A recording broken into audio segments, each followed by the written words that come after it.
I've chosen to talk about recent Italian novels that focus on multi-ethnic urban scenarios.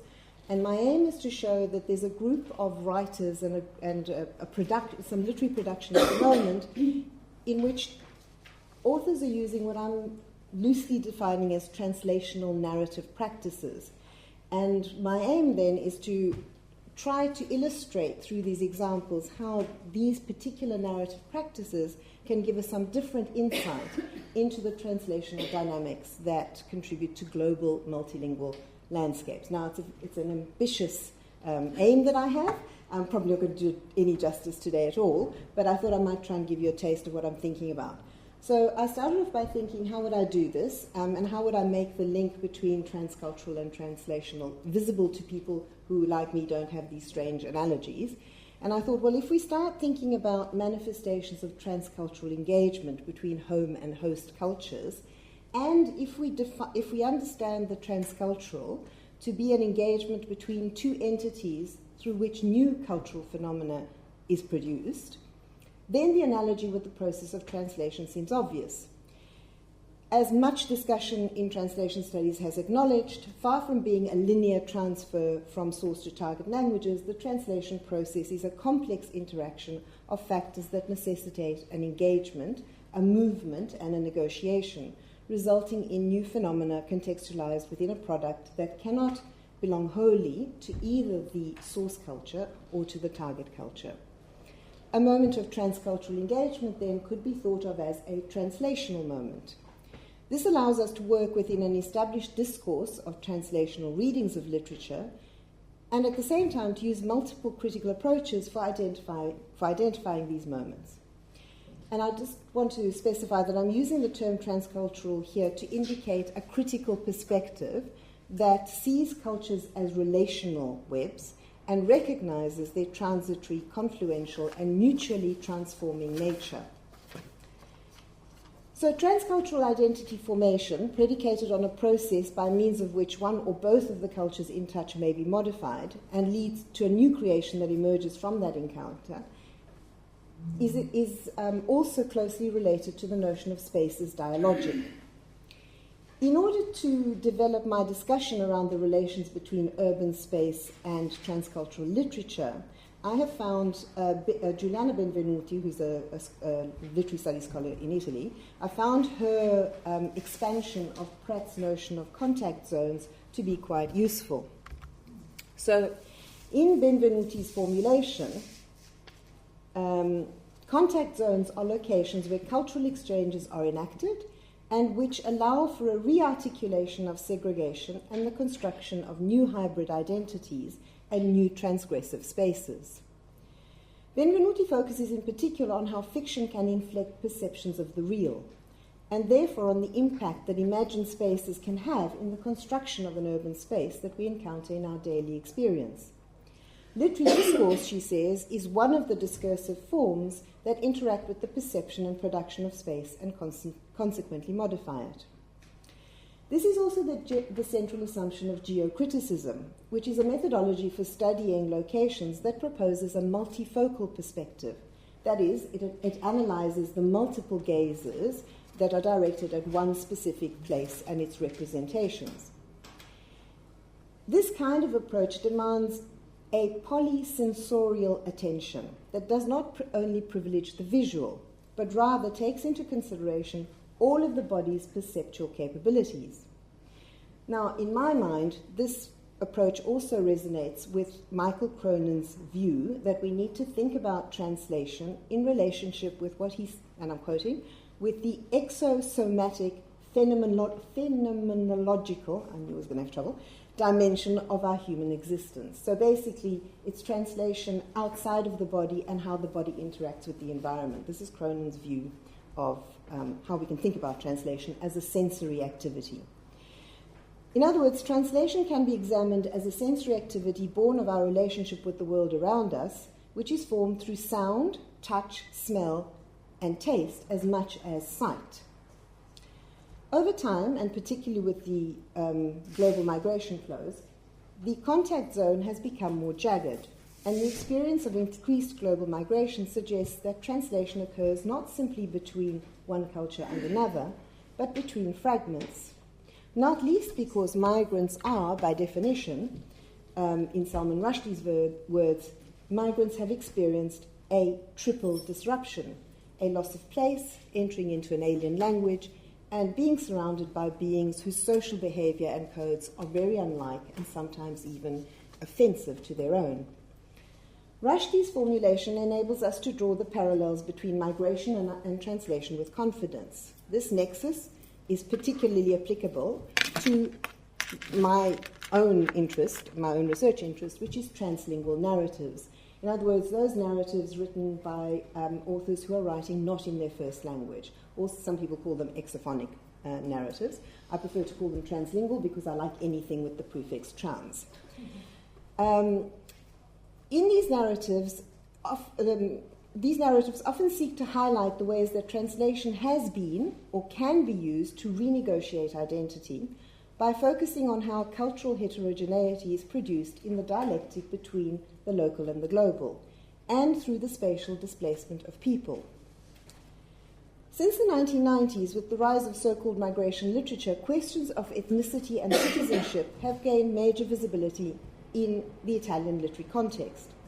In particular, literary narratives have become instrumental in shaping contemporary notions of national identity, according to which the adjective national is a concept that should never be taken for granted, but should be constantly renegotiated. The last 2 decades have seen the emergence of a large group of foreign-born writers, writing in Italian, who have introduced new subject positions and who are responsible for what I would argue is the most significant reinvention of Italian literary and cultural geography in recent years. The new generation of translingual or transcultural writers includes those born in Italy, either from non-Italian parents or from mixed couples, or those who have been living in the country for several decades. This group stresses the interconnectedness of mobility, urban space, and language choice in the construction of their complex identities. Although they opt for genres as diverse as crime fiction and family sagas, what they have in common is the deployment of polylingual practices to portray what Bakhtin calls a genuine polyphony of fully valid voices. In their polyphonic writing, they give agency to the multiple voices that constitute contemporary Italian society, including those marginal voices that had previously been excluded, thus challenging normalized positionings within discursive spaces. Textual polyphonic production provides alternative voices in relation to dominant discourse through dialogical agency, and contribute to what sociologist Melita Rita refers to as the emergence of translated identities. This is a process that she says is even more visible to those passing through different geographical and cultural contexts. Now, Rita notes that in this constantly moving cultural space that we're inhabiting, we need something else to talk about rather than nationality, and so she's arguing for some kind of mobile citizenship. From the perspective of the everyday and the urban places of the city, this suggests a world in constant movement, a mobility constantly bringing previously disparate and distant ideas, representations and experiences into local frames of references. For some, this process has been described as a destructive force, threatening to disrupt cultural homogeneity and the unique identities of place, and is seen as inevitably leading to strange, illegible, and unfamiliar environments, in which once familiar places can no longer be recognized. For others, like anthropologist Massimo Canevacci, this epitomizes what he defines as the polyphonic city, a city which communicates through a multitude of autonomous voices that are related, intersect, overlap, contrast with one another, and are analogous to the textured singing of a polyphonic choir. So the recent novels that I've been looking at all have something in common, which is that they focus on an extremely localized space, for example, a neighborhood or a condominium. These novels are representative of what Michael Cronin has called a politics of microspection, which recognize that the local is constantly open to the global, and that the degree of complexity in globalized societies remains constant across scales. So I'm going to give you some examples from 3 novels. The one on the left, by Amara Lacus, who is an Algerian, was born in Algeria, writes in Italian and Arabic. Scontro di civiltà per un ascensore a Piazza Vittorio, Clash of Civilizations of an Elevator in Piazza Vittorio, published in 2006. Amiche per la Pelle, Best Friends, published in 2007 by Indian writer Laila Wadia, and Milano fin qui tutto bene, Milan so far so good, 2012 by Gabriella Curuvilla, who is of mixed Italian and Indian background. Now, as I've said, Lacus writes in both Arabic and Italian, and he uses self-translation as a tool of narrative construction, of understanding and making sense of a world made up of static sovereign borders but mobile populations. Here's a quote from a recent interview in which he explains that his multilingual creative ability is a way for him to break free from restrictive linguistic and geographical boundaries. And you'll see his reference to his fascination with translators and mediators, and this is a constant theme throughout his work.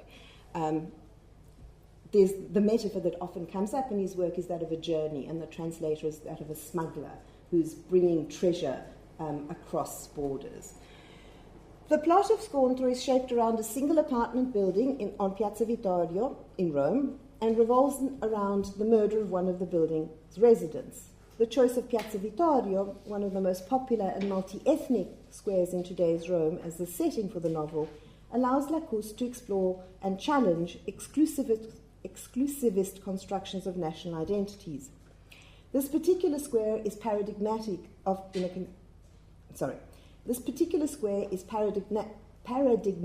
in its contemporary role as a showcase of the ongoing social hybridization of Italian society. And as one critic has noted, it is as emblematic of the new Rome as the she-wolf is of the ancient city. The novel challenges the superficiality of the dominant notion of citizenship, which accommodates only those who can be thought of as Italian on the surface, where surface is represented by the color of the skin or by the language or by the linguistic knowledge. At the same time, it also highlights the strong exclusionary potential of such a notion of belonging by drawing attention to the hierarchies of translation inherent in the problematic relationship between language and mainstream notion of nationality. To discern hierarchies of power in translation, it is very important to ask who is not permitted to speak. Marginalized individuals and migrants have historically been denied self-expression, only continuing to exist as subjects through translation.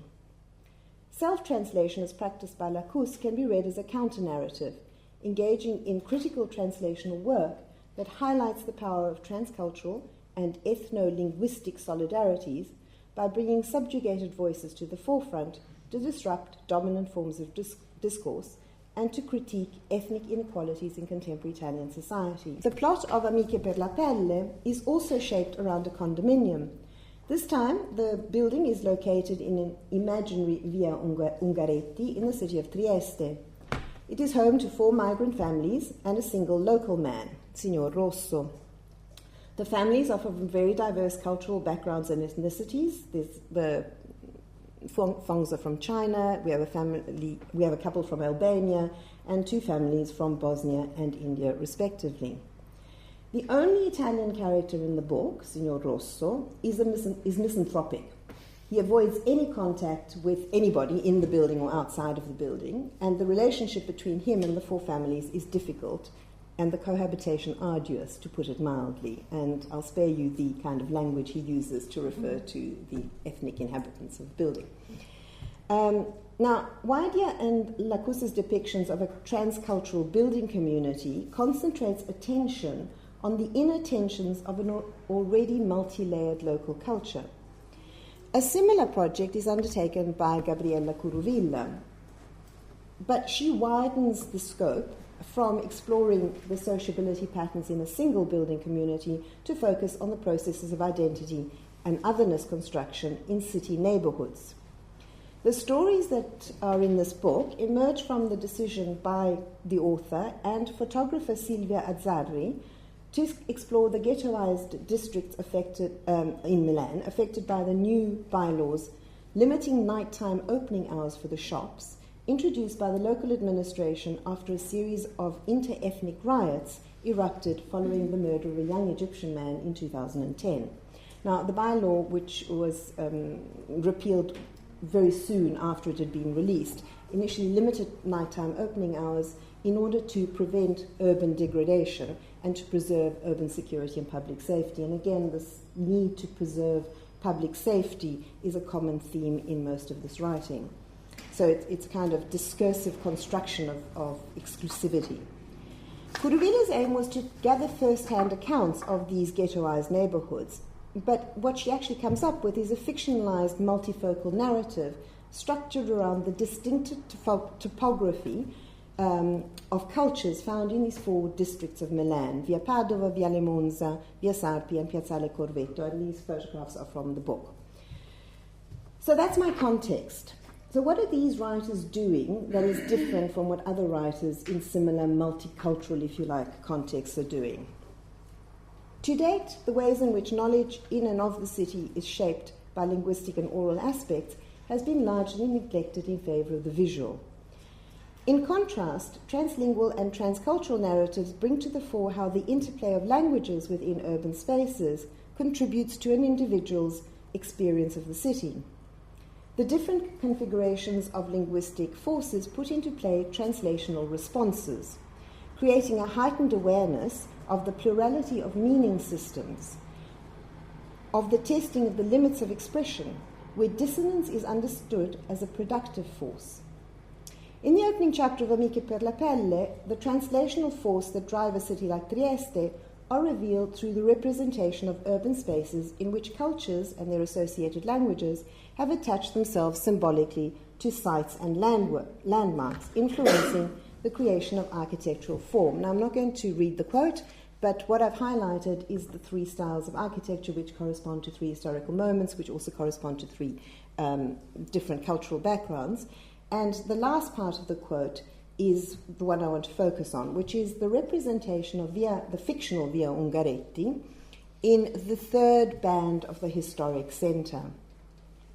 Now, locating Via Ungaretti in this third band creates a spatial metaphor that represents the condition of its inhabitants, who live both inside and outside Italian society, and at the same time evokes Homi Bhabha's famous conceptualization of a third space as a form of liminal or in-between space, where, quote, the cutting edge of translation and negotiation occurs.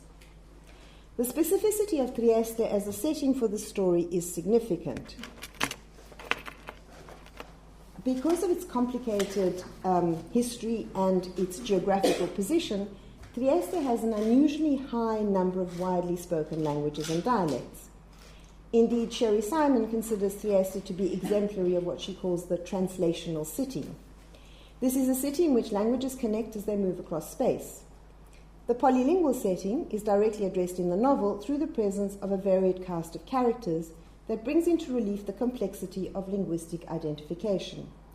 In particular, Wadia plays with received notions of national and cultural in transnational contact zones, and in so doing helps reveal the artifice, the contextually specific nature of all identity labels, and the ways in which labels can be reread, rewritten, or be perceived as prejudice.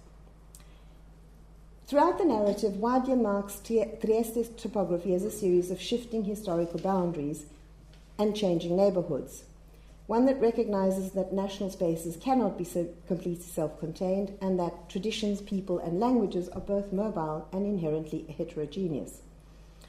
Kuruvilla and Lacus also bear testimony in their work to the new kinds of segmentation that has been reshaping the face of Italian urban landscapes.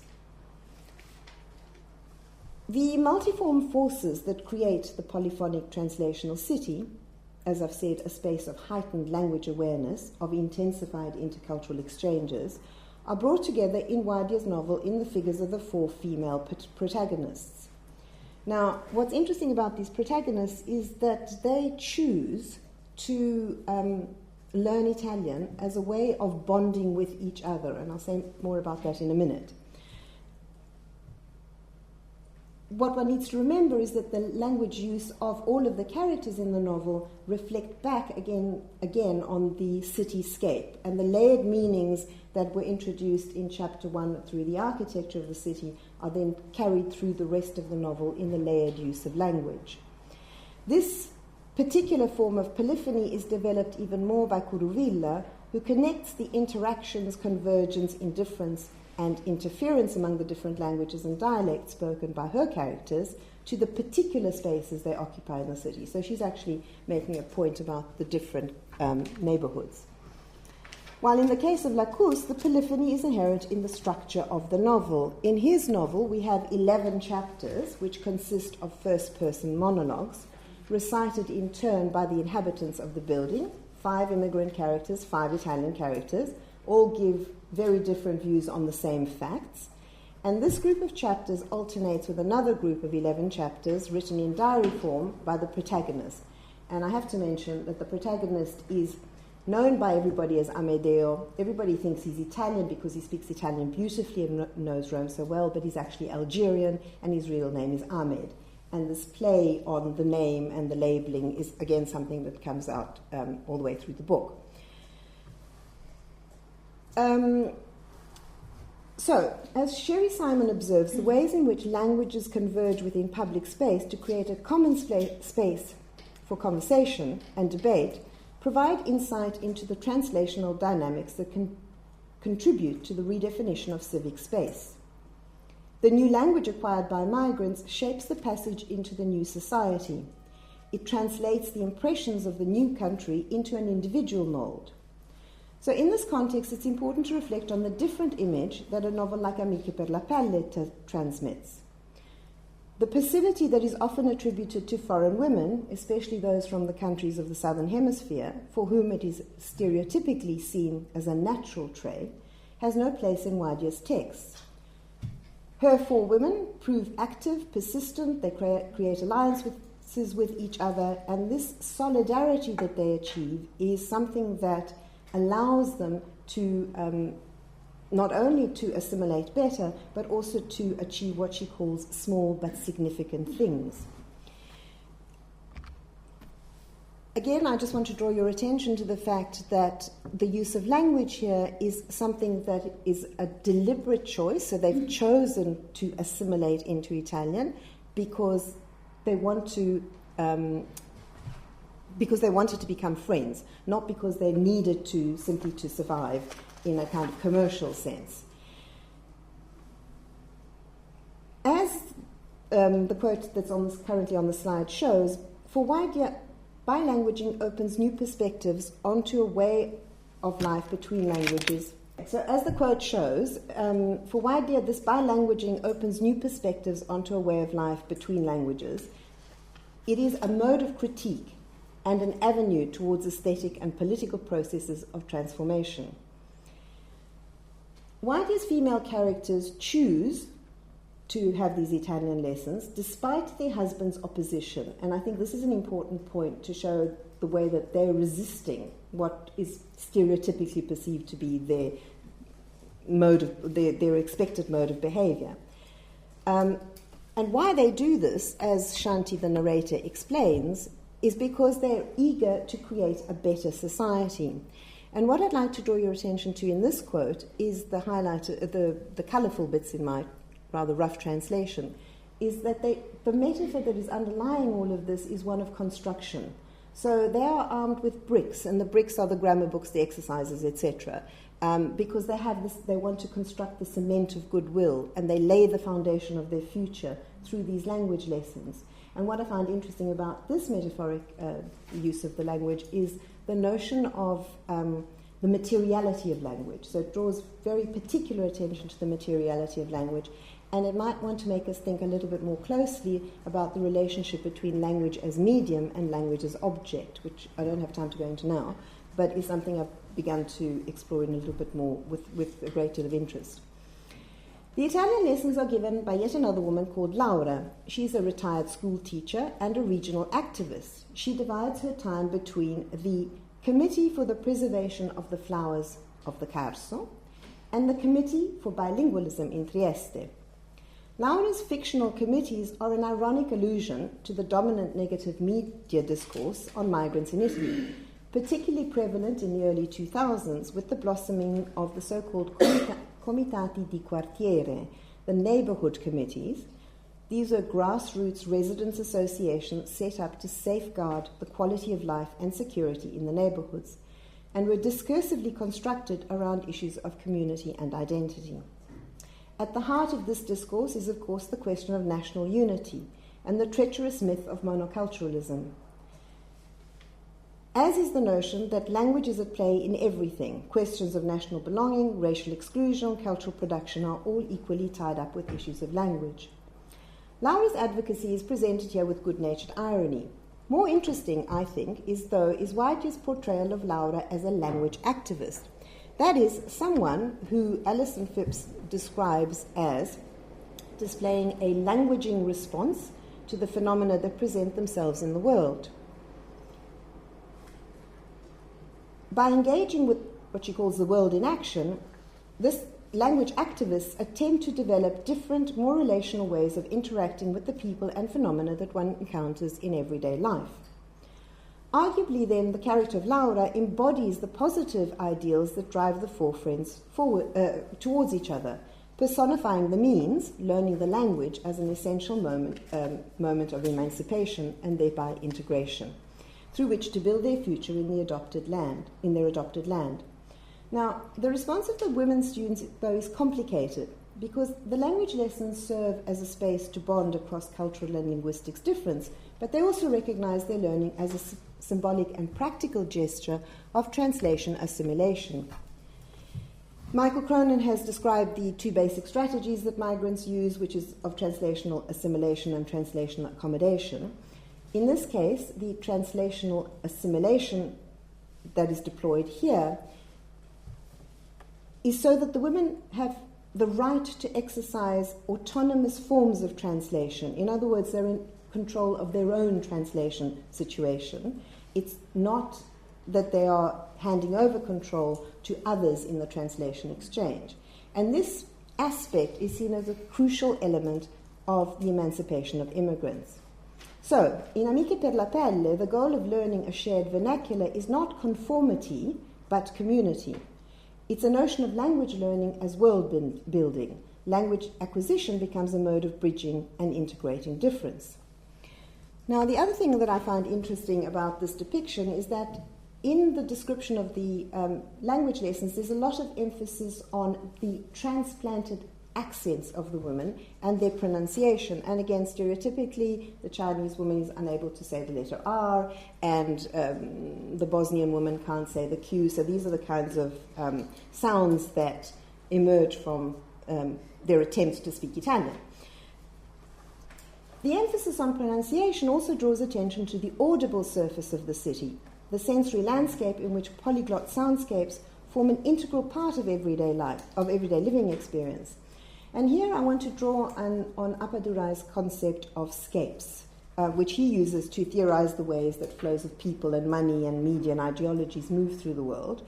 And I want to suggest that soundscapes cast new light on linguistic aspects of globalization. Auditory impressions of languages, as we hear daily in urban spaces, can complement visually perceivable textual multilingual communication. Soundscapes paint an intricate picture of multilingual communication in urban non-places, bus stops, restaurants, airports, trains. Linguistic actors within the soundscape display a wide variety of multilingual practices, ranging from pragmatic borrowing, such as the use of single translational greetings like ubiquitous forms of the ubiquitous ciao, for example, to those from whom languages not only coexist, but form a new linguistic representation and identification. As Jorgensen puts it, a polylanguaging. In short, urban landscapes attest to that contemporary multilingual identity is no longer characterized by languages that coexist as consciously registered separate languages, each having separate functions in different communication spaces, but rather by forms of translanguaging in which language users employ whatever linguistic features are at their disposal to achieve their communicative aims as effectively as possible. Now, I'm going to risk I'm going to give you what I consider a reasonably risky example, but I hope will make the point.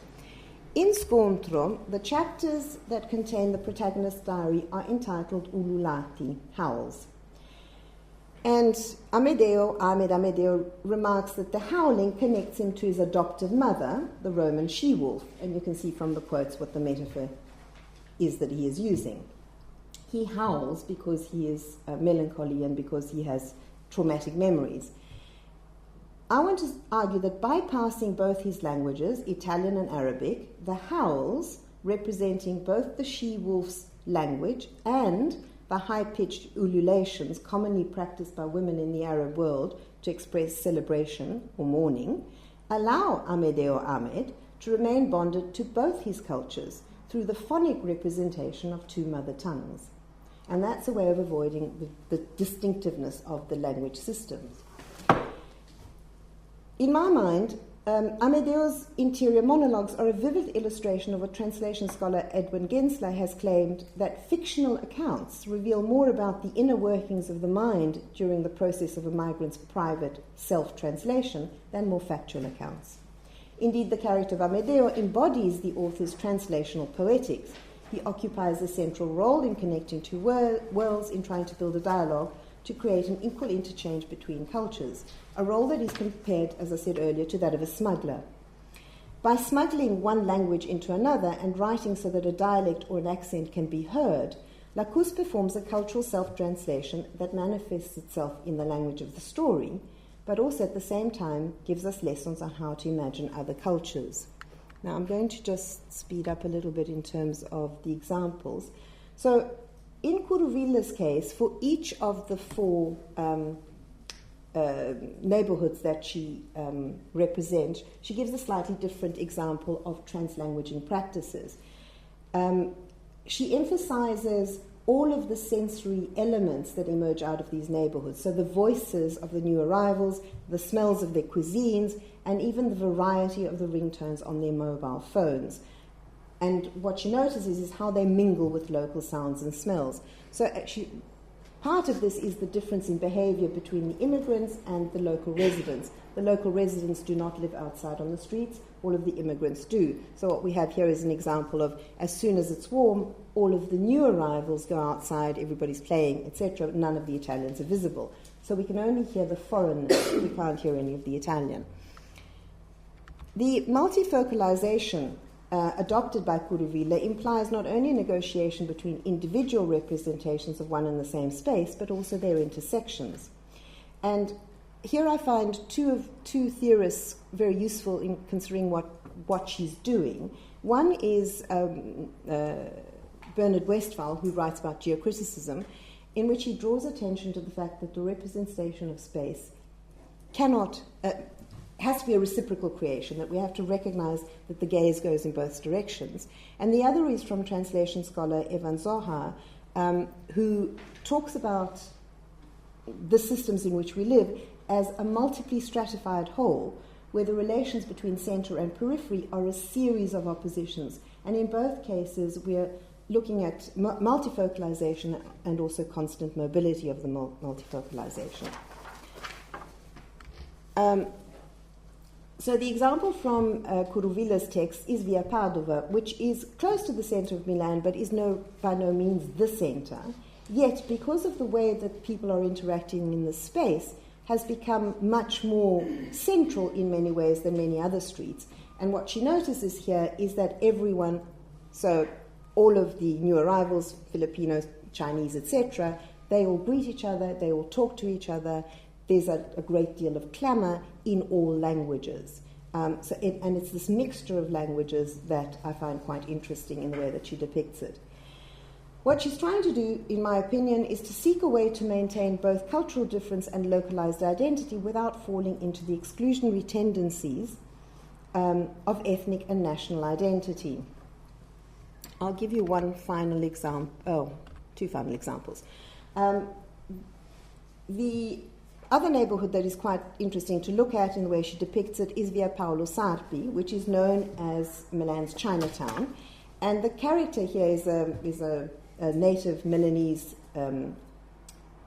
woman who describes who reinforces this idea of the Chinese living in Milan as a closed, silent, and introverted and isolated community.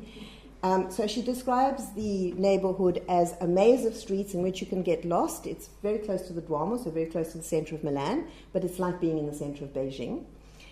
She says the people walk past without looking at you as if they were here, but rather as if they find themselves in their head somewhere else. Perhaps they're thinking about being in China, and maybe we actually are in China. And then she says to the reader, you who are Italian, and she says this in a mixture of standard Italian and dialect, and I've highlighted in the second phrase the part that is a Milanese dialect. You who are Italian don't understand anything of what you read and what you hear, the ideograms and Mandarin, so much so that it's as if you only went to school on Thursdays. And in the past, schools were closed on Thursdays. So in other words, it's as if you were completely ignorant and illiterate. That's why you can't understand. That's how you feel. Now, her narrow viewpoint fails to take into account that any non-Mandarin speaker would be in the same position and not just Italians. But it does serve to remind us that public and commercial science can be used as to reinforce a collective identity, and that the linguistic landscape can provide a unique perspective on how the different languages coexist and how they interact and interfere with each other. Now, I think I'm going to just skip to my final example from Milano. All of the characters in this novel use hybrid language patterns or forms of translanguaging. So of the main characters, we have Samir, who uses Italian mixed with Arabic. There's Stefania, who speaks only Italian but uses a lot of Milanese idioms in her language. Anita Patel, who embodies the duality and ambiguity of a mixed heritage, who defines herself as neither neither old white nor young black, and in this way completely embodies the unresolved tensions between her Italian and Indian heritage. But the best example that we have of this translanguaging practice is Tony, who lives with his family in a small flat. They've been promised relocation by the municipality for years, and to vent his disgust with the local forms of government, he uses all of the linguistic tools at his disposal. So you'll see the quote. I haven't put the English in. The English is in the original. So a promise is a comfort to a fool, which is then repeated in Italian. And then we've got this strange phrase, which took me a while to work out, and I discovered was Jamaican patois. And actually it's reggae lyrics. And then the final bit at the end is Neapolitan dialect. So we have a mixture of English, slang, Neapolitan dialect, reggae lyrics, all of this because it's the best way he has of communicating his feelings. And this is the ultimate form, in my way, of translanguaging. And I think it's a really interesting example of what Vicente Rafael has talked about as turning translation into promiscuous and ongoing play. It's a way of liberating translation from the hierarchy of power. And by doing this, it's also another way of experiencing the nation. Now, I find this concept quite appealing, because if we get away from this notion of translation as linear, but also of translation as hierarchical, we can the forms of expression available to us are much richer. It also, in my mind, this kind of polylingualism typical of multi-ethnic neighborhoods is also promoting or making us more aware of translation as a sensory activity by constantly referring to sights, sounds, smells, visual cues, and so on, all at the same time.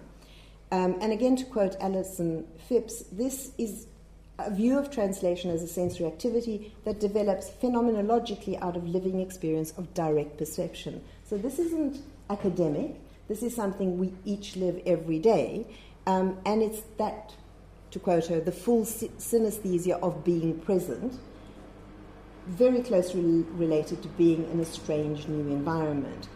Now, conceptualizing translation in this way enables us to see how everyday practices and identities are rooted in the trajectories of the transcultural communities to which individuals belong, and how differences can become fluid in the process of cultural transformation. Now, I could sum up, but I don't want